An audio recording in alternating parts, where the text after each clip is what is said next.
নমস্কার। রুনার সংগ্রহে সকলকে স্বাগত জানাই। বইয়ের পাতার গল্পও এখন আপনার কানে, আর সেই গল্প বলবো আমি, রুনা মুখার্জি। তাহলে শুরু করি শরদিন্দু বন্দ্যোপাধ্যায়ের একটি ছোট গল্প, ট্রেনে ৮ ঘণ্টা। ট্রেন স্টেশন ছাড়িয়া চলিতে আরম্ভ করিয়াছে। এমন সময় মনীষ ছুটিতে ছুটিতে আসিয়া একটা ছোট ইন্টার ক্লাস কামরায় উঠিয়া পড়িল। রাত্রি 11:25 প্যাসেঞ্জার ধরিয়া আজ বাড়ি ফিরিবার কোনো আশাই তাহার ছিল না। করুণাকেও বলিয়া আসিয়াছিল যে সকালের গাড়িতে অন্যান্য বরযাত্রীদের সঙ্গে সে ফিরিবে, কিন্তু হঠাৎ সুযোগ ঘটিয়া গেল। আজ বৈকালের গাড়িতে এক বন্ধুর বিবাহে তাহারা বরযাত্রী আসিয়াছিল। পাশাপাশি দুটি স্টেশন, মাঝে মাত্র 15 মাইলের ব্যবধান। ট্রেনে ৮ ঘণ্টার বেশি সময় লাগে না, কিন্তু অসুবিধা এই যে 11:25 পর রাত্রে আর গাড়ি নাই। তাই স্থির হইয়াছিল যে রাত্রে ফেরা যদি সম্ভব না হইয়া ওঠে, পরদিন প্রাতে ফিরিলেই চলিবে। সকলেই প্রায় রেলের কর্মচারী, রেল তাহাদের ঘরবাড়ি। 11:05 সময় আহার শেষ করিয়া অন্যান্য বরযাত্রীরা যখন গাড়ি ধরিবার আশা ত্যাগ করিয়া পান সিগারেটের জন্য হাঁকাহাঁকি করিতেছিল, সেই ফাঁকে মনীষ কাহাকেও কিছু না বলিয়া চুপি চুপি সরিয়া পড়িয়াছিল। বিবাহ বাড়ি হইতে স্টেশন পাকা 2 মাইল। এই কয় মিনিটে এতটা পথ হাঁটিয়া আসিয়া সে এই মাঘ মাসের শীতেও ঘামিয়া উঠিয়াছিল। চুরি করিয়া বন্ধুর বিবাহের আসর হইতে পলাইয়া আসার জন্য পরে তাহাকে লজ্জায় পড়িতে হইবে, তাহাও বুঝিতেছিল। কিন্তু তবু রাত্রেই বাড়ি ফিরিবার দুরন্ত লোভ সম্বরণ করিতে পারে নাই। বাসায় আর কেহ নাই। করুণা সারা রাত একলা থাকিবে, দিনকাল খারাপ, এমনি কয়েকটা কৈফিয়ত সে মনে মনে গড়িয়া তুলিবার চেষ্টা করিতেছিল। করুণার জন্য বস্তুত ভয়ের কোনো কারণ ছিল না। স্টেশনের কাছেই মনীষের কোয়ার্টার, আশেপাশে অন্যান্য রেল কর্মচারীদের বাসা। আজিকার বরযাত্রীদের মধ্যে তাহার মতো অনেকেই তরুণী স্ত্রীকে একলা রাখিয়া আসিয়াছিল। প্রয়োজন হলে নাইট ডিউটির সময় সকলকেই তাহা করিতে হয়। কখনো কাহারও বিপদ উপস্থিত হয় নাই। তবু যে মনীষ রাত্রেই বাড়ি ফিরিবার জন্য এত ব্যস্ত হইয়া পড়িয়াছিল, তাহার একমাত্র কারণ, কিন্তু ওটা একটা কারণ বলিয়াই গ্রাহ্য হইতে পারে না। সত্য বটে, মনীষ মাত্র 2 বছর বিবাহ করিয়াছে এবং বউ ছাড়িয়া থাকিতে পারে না, এমন বদনামও তাহার রটিয়া গিয়াছে।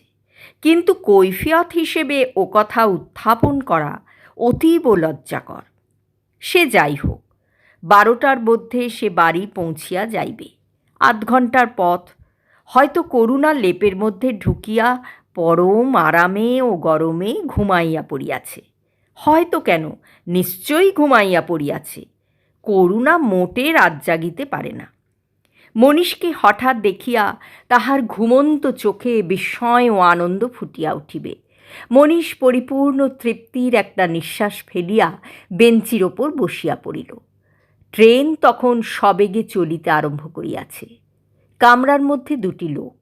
একজন একটি বেঞ্চি জুড়িয়া লম্বাভাবে লেপ মুড়ি দিয়া কেবল মুখটি বাহির করিয়া রাখিয়াছিলেন। গোলাকৃতি থলথলে মুখমণ্ডলে হপ্তাখানেকের দাড়ি গজাইয়া কৃষ্ণতার একটা গাঢ়তর প্রলেপ লাগাইয়া দিয়াছিল।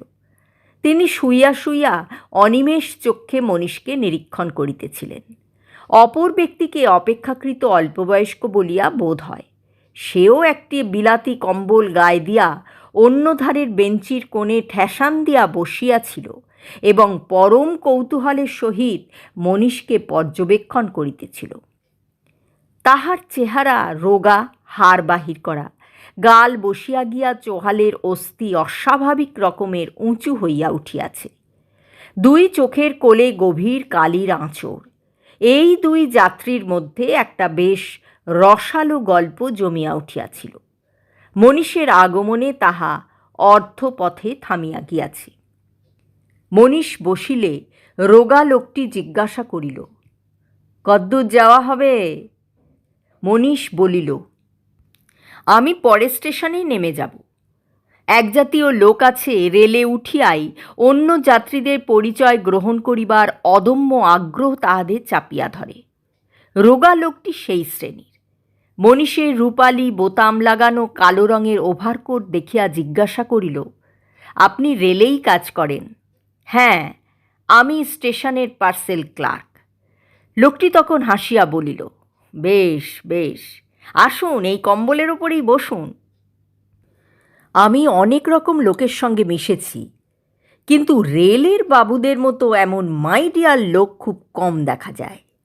কিছুতেই পেছপাও নন। তা মহাশয়ের জলপথে চলা অভ্যেস আছে কি? যদি থাকে, মালের অভাব হবে না। মনীষ একটু বিস্মিত হইয়া বলিল, জলপথ? লোকটি রসিক একটা শিহরণের অনুকরণ করিয়া বলিল, মাঘ মাসের শীত, তার ওপর ট্রেন জার্নি, শরীর গরম থাকে কি করে বলুন দেখি? মনীষ হাসিয়া ফেলিল, ওহো, বুঝেছি। না, আমার ও জিনিস চলে না, কিন্তু আপনি যদি চালাতে চান কোনো বাধা নেই। লোকটি বেঞ্চির তলা হইতে একটি হ্যান্ডব্যাগ তুলিয়া লইয়া তাহার ভিতর হইতে একটি বোতল ও গেলাস বাহির করিল। বোতলের তরল পদার্থ গেলাসে ঢালিতে ঢালিতে বলিল, একলা এ জিনিস খেয়ে সুখ হয় না। ও ভদ্রলোককে অফার করলুম, তা উনিও ও রসে বঞ্চিত। বলুন দেখি, এর মতো ফুর্তির জিনিস পৃথিবীতে আছে কি? মনীষ মৃদু হেসে বলল, তাহা তো বটেই। গেলাসের পানীয় গলায় ঢালিয়া দিয়া উৎসাহিতভাবে লোকটি বলিল, সেই কথাই এতক্ষণ ওই ভদ্রলোককে বলছিল। দুনিয়ায় আশা কিসের জন্য? যতদিন বেঁচে আছি প্রাণ ভরে মজা লুটব, কি বলেন? মনীষ যতই গৃহের নিকটবর্তী হইতেছিল ততই উৎফুল্ল হইয়া উঠিতেছিল। বলিল, ঠিক কথা। বোতল গেলাস ব্যাগে পুরিয়া নামাইয়া রাখিয়া লোকটি পকেট হইতে সিগারেট বাহির করিল। একটি নিজে ঠোঁটে ধরিয়া মনীষকে একটি দিল। সিগারেট ধরাইয়া ধোঁয়া ছাড়িয়া বলিল, আমার নাম চারুচন্দ্র গুপ্ত, ইন্স্যুরেন্সের দালালি করি। 36 বছর বয়স হয়েছে। অনেক বাজার ঘেঁটে বেরিয়েছি মশাই, কিন্তু এই দুনিয়ায় সারবস্তু যদি কিছু থাকে তো এই বোতল, বুঝছেন তো?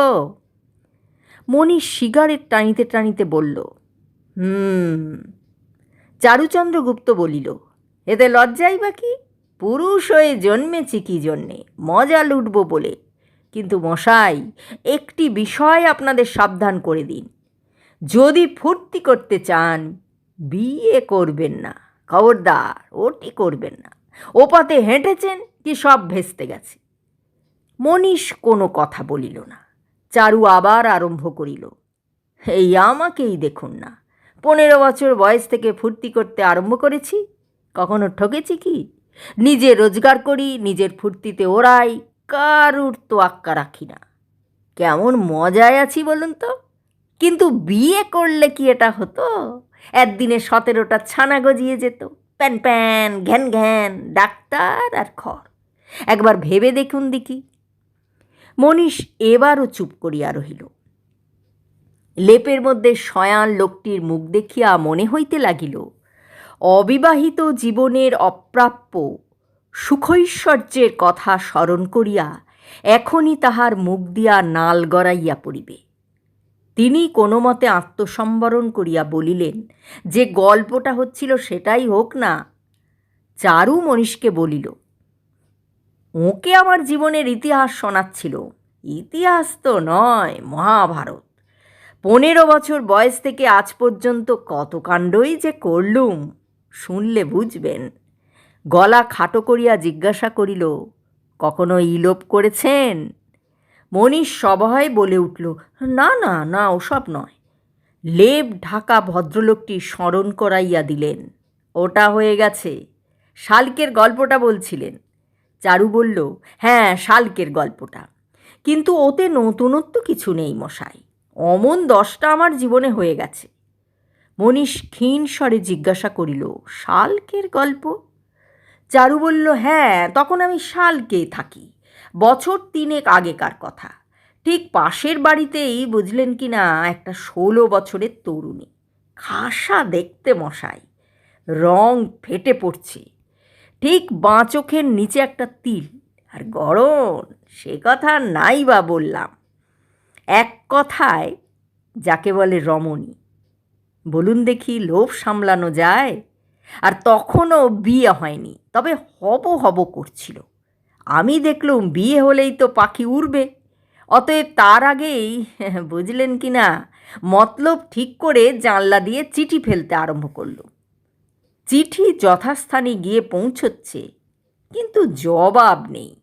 সে আগে জানলায় এসে দাঁড়াতো, আজকাল আর তাও দাঁড়ায় না। আমাকে দেখে মুখ রাঙা করে সরে যায়। কিন্তু আমিও পুরনো ঘাগি, অত সহজে ছাড়বার পাত্র নই। লেগে রইলুম, বুঝলুম কিছুদিন খেলবে।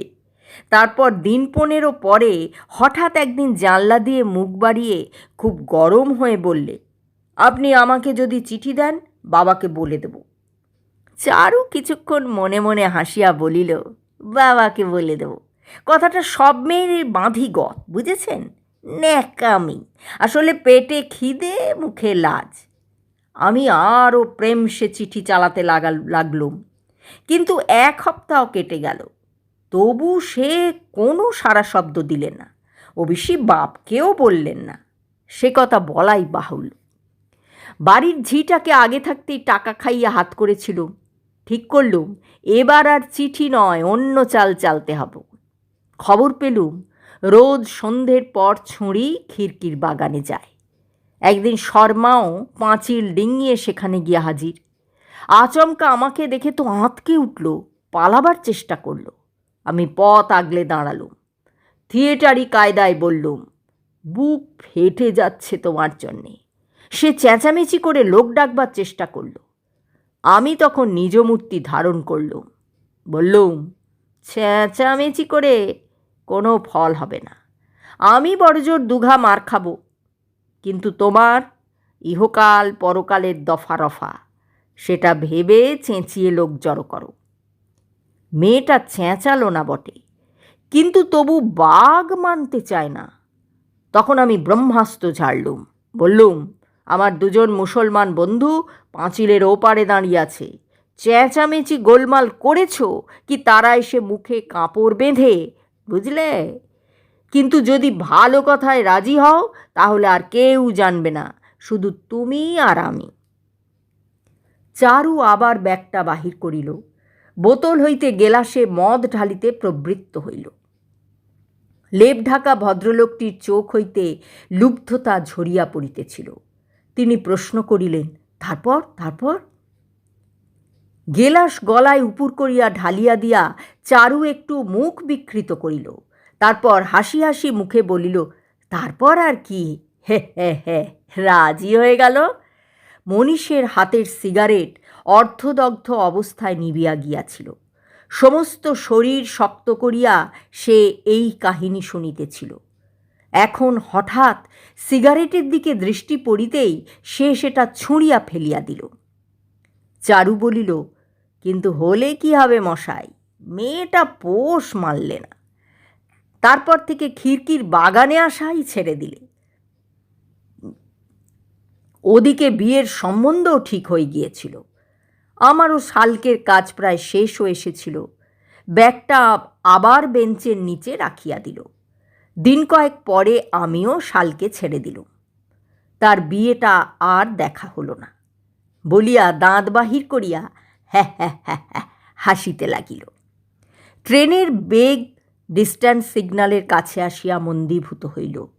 চারু আর একটা সিগারেট ধরাইয়া বাক্সটা মনীষের দিকে বাড়াইয়া বলিয়া, খান, আর একটা খান, আপনার তো এসে পড়ল, শুনলেন তো গল্পটা? এরপর আর কোনো ভদ্রলোকের বিয়ে করতে স্বাদ হয়? ভাবুন দেখি, আমার কপালেই যদি ওই রকম একটা, নিন না। মনীষ হাত নাড়িয়া সিগারেট প্রত্যাখ্যান করিয়া উঠিয়া দাঁড়াইল। মনীষের মুখখানা স্বভাবতই খুব ধারালো না হইলেও বেশ সুশ্রী, কিন্তু গত কয়েক মিনিটের মধ্যে তাহা শুকাইয়া কোঁকড়াইয়া যেন কদাকার হইয়া গিয়াছিল। গাড়ি প্ল্যাটফর্মে থামিতেই সে কম্পিত হস্তে হাতল ঘুরাইয়া নামাইবার উপক্রম করিল। চারু বলিল, আচ্ছা তাহলে নমস্কার মশাই। মনীষ নামিতে গিয়া হঠাৎ ফিরিয়া দাঁড়াইল। তাহার অন্তরে একটা ভীষণ যুদ্ধ চলিতেছিল। সে মনে মনে বলিতেছিল, না, জিজ্ঞাসা করব না, কিন্তু শেষে আর পারিল না। স্খলিত কণ্ঠে বলিল, মেয়েটির নাম কি? চারু বলিল, নামটা রসুন, করুণাময়ী, কিন্তু নামের সঙ্গে চরিত্রেরও একটু মিল নেই মশাই। হ্যাঁ, আচ্ছা, নমস্কার। মণিমণ্ডিত দেহ বিষদগারী সর্পের মতো অন্ধকার আকাশে গাঢ় ধূম নিক্ষেপ করিতে করিতে ট্রেন চলিয়া গেল। মনীষও একটা হোঁচট খাইয়া প্ল্যাটফর্মের বাহিরে আসিল। টিকিট কালেক্টর তাহার বন্ধু। ডিউটির জন্য সে বরযাত্রী যাইতে পায় নাই। নিদ্রাজড়িত স্বরে তাহাকে কি জিজ্ঞাসা করিল মনীষ শুনিতে পাইল না। স্টেশন হইতে 100 গজের মধ্যেই মনীষের ছোট লাল ইটের বাসা। অন্ধকার পথ দিয়া সে একরকম অভ্যাস বশেই সেই দিকে চলিল। মাথার মধ্যে তাহার রক্ত ঘুরপাক খাইতেছিল। করুণা এই আজ 2 বছর ধরিয়া সে অন্যের উচ্ছিষ্ট নারীকে নিজের একান্ত আপনার স্ত্রী বলিয়া ভাবিয়া আসিতেছে। একদিনের জন্যেও সন্দেহ করে নাই যে করুণা তাহাকে ঠকাইতেছে। এই করুণা! একটা শারীরিক অস্বাচ্ছন্দ্য অনুভব করিয়া সে বাহ্য চেতন ফিরিয়া পাইল। দেখিল তাহার শরীরের সমস্ত পেশিগুলা শক্ত হইয়াছে। মুষ্টিবদ্ধ হাতের নখ হাতের তেলোয় বিঁধিয়া জ্বালা করিতেছে। সে জোর করিয়া পেশিগুলো শিথিল করিয়া দিল। তারপর দ্রুত পদে বাড়ির দিকে চলিল। করুণা একটা, কি করা যায়? এরূপ অবস্থায় মানুষ কি করে? খুন, হ্যাঁ, খবরের কাগজে তো এমন অনেক দেখা যায়। যাহার স্ত্রী কুমারী অবস্থায় লম্পট দ্বারা উপভুক্ত হইয়াছে, সে আর কি করিতে পারে? করুণাকে খুন করিয়া নিজে ফাঁসি যাওয়া ছাড়া অন্য পথ কোথায়? কিন্তু মনীষ থমকাইয়া রাস্তার মাঝখানে দাঁড়াইয়া পড়িল। সে লম্পটটাকে সে ছাড়িয়া দিল কেন? তাহাকে আগে খুন করিয়া তারপর করুণাকে। বাড়ির সম্মুখস্থ হইয়া সে দেখিল তাহার শয়ন ঘরের জানলা দিয়া আলো আসিতেছে। আলো কিসের? করুণা তো ঘুমাইয়াছে। তবে কি? পা টিপিয়া টিপিয়া চোরের মতো মনীষ জানলার কাঁচের ভিতর দিয়া উঁকি মারিল। দেখিল করুণা মেঝে কম্বল পাতিয়া একটা র্যাপার গায়ে জড়াইয়া বসিয়া বই পড়িতেছে। মনীষ কিছুক্ষণ হতবুদ্ধির মতো দাঁড়াইয়া রহিল। তারপর গিয়া দরজায় ধাক্কা মারিল। চাপা বিকৃত স্বরে বলিল, দোর খোলো। করুণা দোর খুলিয়া দিয়া মনীষ ঘরে ঢুকিয়া দরজায় খিল আঁটিয়া দিল। তারপর করুণার সম্মুখে গিয়া দাঁড়াইল। করুণা মৃদু হাসিয়া বলিল, আমি জানতুম তুমি এই গাড়িতেই ফিরে আসবে, তাই শুইনি। মনীষের মাথার ভেতরটা যেন ওলট পালট হইয়া গেল। এই কথাগুলির পরিপূর্ণ অর্থ পরিগ্রহ করিবার শক্তি তাহার ছিল না। তবু সে অস্পষ্টভাবে অনুভব করিল যে ইহার বেশি আর কেহ কোনো দিন পায় নাই। প্রত্যাশা করিবার অধিকার তাহারও নাই। নিশীথ রাত্রে তাহার জন্য করুণার এই নিঃসঙ্গ প্রতীক্ষা, ইহার তুল্য পৃথিবীতে আর কি আছে? করুণা! সহসা সে 2 হাত বাড়াইয়া করুণাকে বুকে চাপিয়া ধরিল। এত জোরে চাপিয়া ধরিল যে করুণা শ্বাস রোধের উপক্রম হইল। সে হাঁপাইয়া উঠিয়া বলিল, কি? মনীষ তাহা গলার মধ্যে মুখ গুঁজিয়া অবরুদ্ধ স্বরে বলিল, কিছু না, ট্রেনে আস্তে আস্তে বোধহয় ঘুমিয়ে পড়েছিলুম। উহ, চলো শুই গে। গল্প পাঠ শেষ হলো। এতক্ষণ গল্প বলছিলাম আমি রুনা মুখার্জি। গল্পটি ভালো লাগলে আপনার অনুভূতি কমেন্টে জানাবেন। বাংলা সাহিত্য, রহস্য, হৃদয় ছোঁয়া গল্প পাঠ শুনতে রুনার সংগ্রহের সঙ্গে থাকুন। ভালো লাগলে লাইক, কমেন্ট, শেয়ার ও সাবস্ক্রাইব করতে ভুলবেন না।